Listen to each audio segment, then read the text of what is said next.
All right, I will say good morning. Good morning. Let us begin. So we are picking up in Mesillas Hashem in Parak Chof, chapter 20, Mesillas Yesharim. The Ramchal writes as follows. So we'll say, remember again, we've really been focusing on this incredible idea, which is really the title of this chapter, Mishkal HaChasidus, how when striving for personal piety, it's so incredibly important to really not just focus on what the act is now, but trying to be able to have foresight and recognize or potentially contemplate what the act is going to turn into. And how sometimes something that may be positive and good in the present may actually be detrimental and problematic, and the antithesis of Chassidus going forward. And how a person is obligated to really analyze his actions, not just again through the prism of the present, but also through the prism of the future. So Ramchal continues. He says, Hine, Chayiv Adam Lishmar Kol HaMitzvos B'chol Dikdukeihem Lefnei Mi Sheyiyeh V'lo Yira V'lo Yevosh. We'll say another element of Chassidus. A person is obligated. Really, it's all still the same theme, but I'll tell you, I guess we'll call it a different manifestation. In general, a person is obligated to keep mitzvahs in front of others, irrespective of who they are and what they are, and a person should never be embarrassed about his Yiddishkeit. Person should never be embarrassed. You know, this already, we see this in Pirkei Avos as well. Of Have Az Kanamer, Kal Kaneshar, Ratz Katsi. A person should be bold like a leopard. Bold like a leopard. When you serve HaKadosh Baruch Hu, don't be embarrassed. Don't be embarrassed. I always say, you see this, like we as Jews, it's something we can learn from our Muslim cousins. You know, it's interesting. If you ever see, I see this often in different places where, you know, often when Muslims need to pray, they roll out the prayer mat, they do their thing, right? A Jew needs to daven. What does he need to do? It used to be, you would find the phone booth. Okay, they don't have any phone booths anymore, right? Now you take out your phone, you're this, you're Why? It's okay. It's okay to stop at a rest stop on the turnpike if you have to daven mincha. It's okay. A person doesn't have to be embarrassed. A person should be proud of who and what they are, and a person should never go ahead and feel like they have to somehow hide what they stand for and who they truly are. Omer, Melech says, I speak, this is Dar Melech talking, I speak your statutes opposite the kings in the face of the kings, and I will not be embarrassed. David Melech says, I, even when I'm with my fellow monarchs, I'm never embarrassed to be who I am. Here it is. Be bold like a leopard, light like an eagle, fast like a deer, and strong like a lion. To perform the will of your Father in heaven. Meaning, do not be apologetic about your Yiddishkeit. Do not be apologetic about your Judaism. Be who you are. Stand up for what you believe in. Other people don't like it. It's okay. It's okay. However, listen to this. I will say, this is incredible. I will say, but even in this, a person has to exercise a little bit of discretion. Meaning what? What is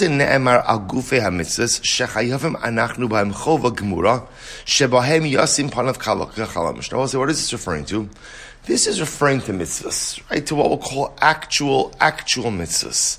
So there are certain things I will say that, again, I am not supposed to compromise on. Certain things that I'm supposed to stand up for. Certain things that I should not back away from, even in the face of public pressure. And I should be ready to stand up for, even if they make other people uncomfortable. Now I will say, now listen to this. He says, Yesh ezetosos chasidus, shem yasa osama adum v'nei hamon ha'am, yisachaku alav, v'yislotzitzu, v'nimtzu chotim v'ne'enashim al yado. I will say, now this is very interesting, but there are other what we'll call additional forms of piety. Other additional forms of piety, where if people don't understand them, they may go ahead and come to make fun of me, make a mockery, and it's not really just about making fun of me. It's about coming to make a mockery of the Ribono Shel Olam. He says, "V'hu hayayachal lahaniach melasos hadvarim hahem," and it would be better to abstain from certain things.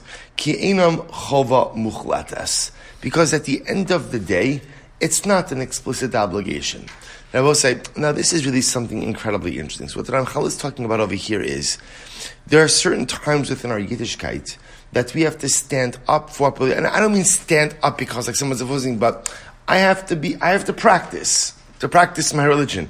I have to do what's incumbent upon me because that's a mitzvah, that's an obligation, and that's what it is that I stand for. So it is I stand for. But then there are other times where there might be certain what we'll call additional forms of piety that are not necessarily necessary. And if I perform those additional forms of piety, I'll give you just a simple example of this. Right? You're flying on an airplane. Right? This often happens on flights to Eretz Yisrael. So I'll say, is a Jew obligated to daven? Absolutely. Is a Jew obligated to go ahead and put on tefillin? Absolutely. Is a Jew obligated to go ahead and daven with a minyan on an airplane, blocking off the restrooms for 30 minutes? Absolutely not. Absolutely not. Now again, if there's a way to daven with the minyan on the airplane that's not obtrusive, okay, beautiful. That's fantastic. The idea is that sometimes, and you see this, it always breaks my heart a little bit. Again, whenever I could daven with a minyan on an airplane, of course I try to, but there are sometimes where you just either the flight staff is just not really willing to have it. Not everybody is as accommodating. Now again, davening with a minyan is not a midas chassidos. Davening with a minyan is an obligation. It's an absolute obligation.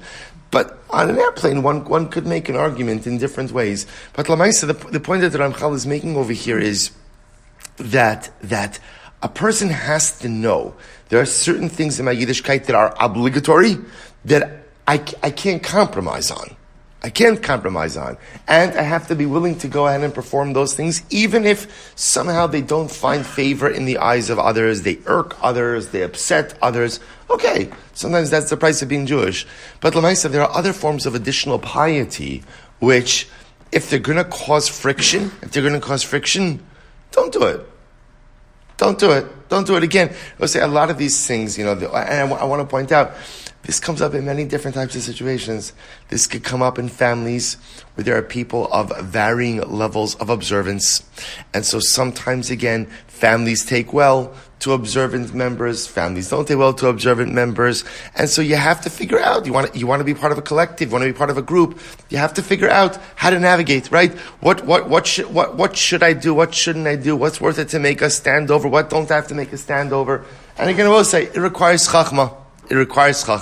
So Ramchal is pointing out over here, the same way that we've been talking about up until this point in time, that Chasidus says, it's not just enough for something to be presently pious, but you have to make sure that the future ramifications of this act are still pious as well. It's the same time that recognizing that sometimes you have to go ahead and do something, no matter what the reaction of those around you may be. And sometimes, if the particular action or religious rite may not be necessary, but may be an additional form of piety, if it's going to cause friction, it may be better to abstain. This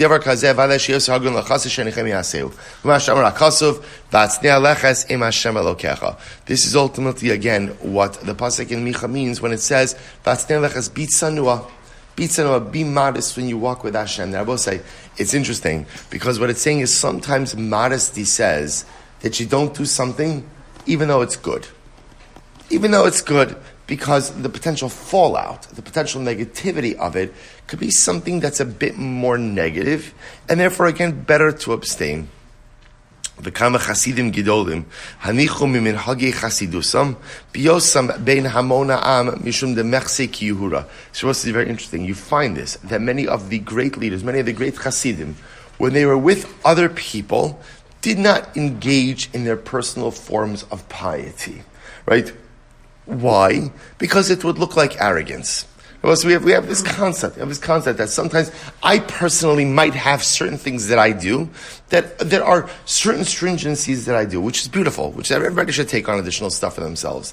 But lamaisa, sometimes when I perform them in the presence of others, it just gives off the wrong impression.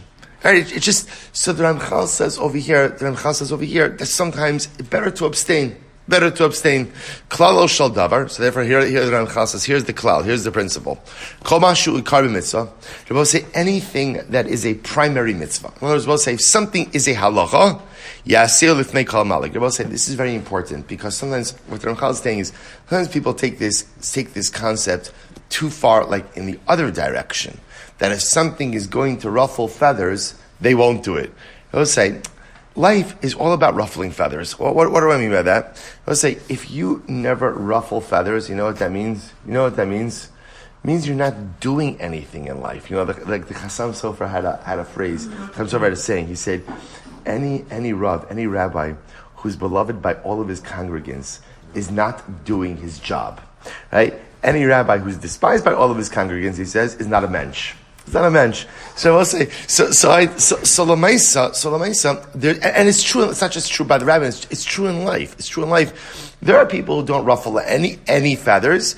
They're usually not accomplishing anything. And then there are people who ruffle every feather, and those are quite abrasive individuals, right? But the idea that Ramchal says, Rabbi say, that's why, if something is a halacha, you have to do it. It's not your discretion to decide to do it, not to do it, right? They will say, so if, I'm running late, and like the example I used before, the sun's going down, I'm traveling, I need to pull over, on a rest stop on the turnpike, I need to daven, but 1 second, somebody might find it offensive, okay, I'm a Jew, I have to daven mincha, there's not a choice about davening mincha, right? I'm at a family gathering, and the food is not, and it happens, these things happen, right? I have beautiful, wonderful families, some who may not be observant, the food's not kosher.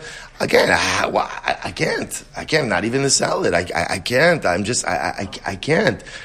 Maybe I'll eat the salad. No, you can't eat the salad. By the way, the irony of irony is like salad is often more, there are more isurim with unchecked vegetables, right, than anything else. So again, I can't, but somebody's gonna get upset. Okay, I don't have a license to either violate halakha or not to do what's incumbent upon me because others are going to get upset. It's not my space to navigate. That being said, I will say, but there are things in Yiddishkeit that are quote unquote extra. There are things that may be chumras. There are things that are beautiful and wonderful additional things to do. If those things are going to cause friction, and those things are going to cause strife, lo yaseyu. The Rebbe says, isn't that incredible? So in other words, the same person who's a chassid, I'm a chassid in that I do all of these other things, right? I take on all of these things, which is beautiful, which is wonderful. But now, those very things are going to cause friction in my life right now, and going to cause other people to think negatively, then Chal says, don't do it. Such an incredible idea. I will say all part of the same theme. Namely, that the concept of Chasidus is not looked at in a vacuum. The concept of whether or not something is an act of Chasidus. So now we have two parts to this. Part number one is how do you determine if something is a form of Chasidus? Number one, you can't just look through the prism of the present. You have to look what this action is going to be going, what it's going to cause in the future. And number two, situationally, I have to ask myself, is this Chasidus behavior going to cause friction with others? If it will, and it's a matter of Chasidus, something additional, probably better to abstain. And it's that abstention itself, the preservation of shalom with those around me, that's the Chasidus in this scenario. We'll stop over here.